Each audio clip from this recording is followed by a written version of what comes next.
Hello guys, magandang umaga. Dito tayo ngayon sa farm natin. At isang mapagpalang umaga at napaka blessed na umaga dahil umulan. Ilang araw na rin umulan dito sa farm. Kakainom na ng tubig yung mga tulad nito, lansunis. Ito, magtatanim ako ngayon ng niyog.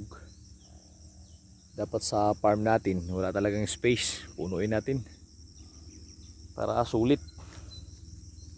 Ito, maganda yung tubo ng mga lansunis, oh. Yan ay lungkong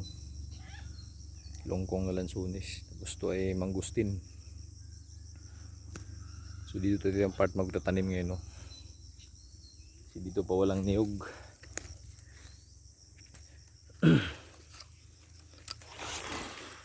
Isang araw makatanim lang ng mga 10 niyog ay okay na. Mataba ang lupa. Dito tayo. Nandun.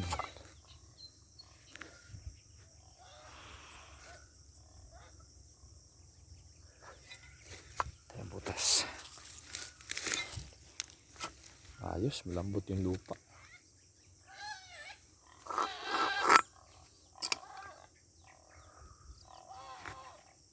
Natin.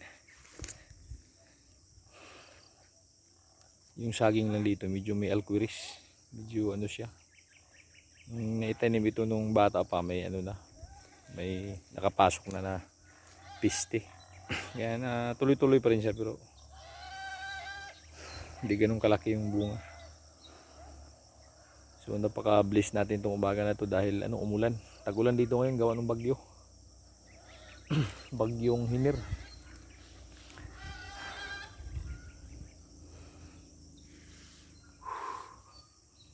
So magbubutas muna tayo ng pagtataniman ng niyog. Sa araw na to makasampu na lang, ayos na. Hindi na masama. Uy, medyo uminit na.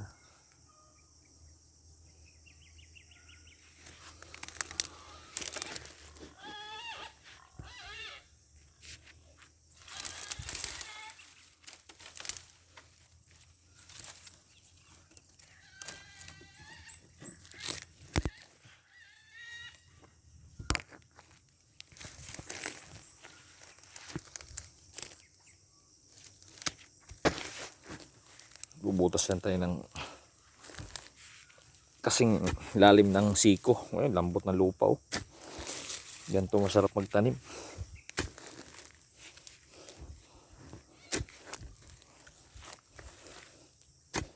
Sa pagpa-farm, hindi mo kayang mag-isa. Kailangan mo ng mga arawan. Uupa ka talaga ng tao.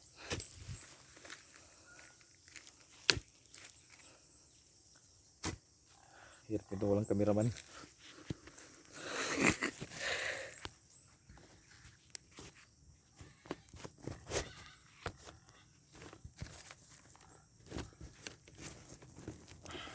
Next time, maglalagay ng stand.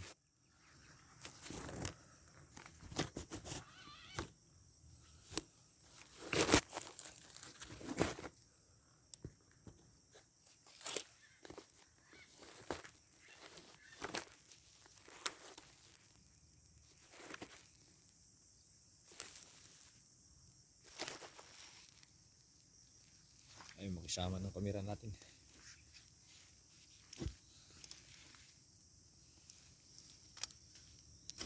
Itong niyog, pagkatanim nyo, huwag nyo nang tabunan ng lupa.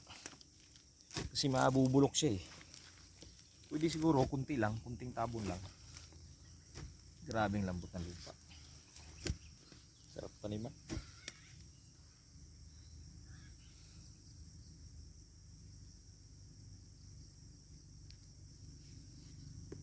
Ito ay lang guys, pinaka-exercise ko lang to dito.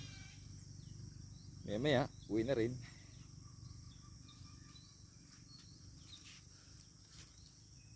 Is di lang masiro. May 10 puno ka lang sa isang araw. Ayos na.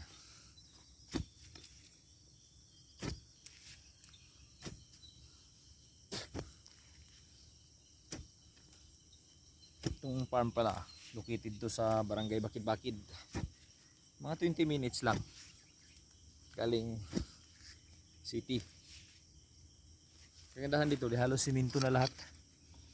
Tsaka tong farm na to, tabing ano lang, tabing highway. Sada. Bilis lang magkukay. Lambot kasi ng lupa oh.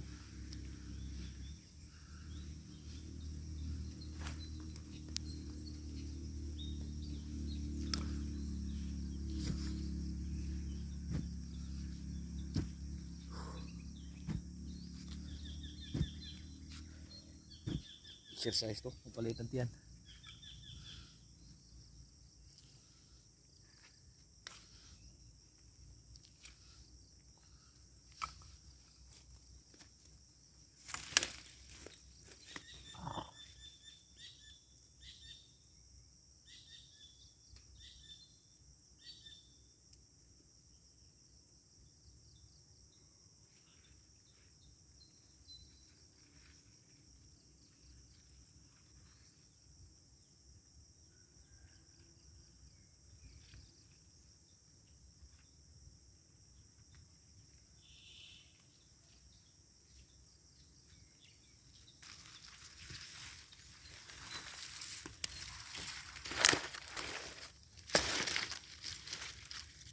One zero.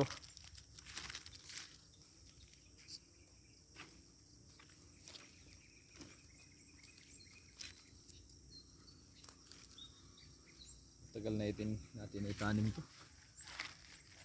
Yung medyo ano na? Laylay. Lay.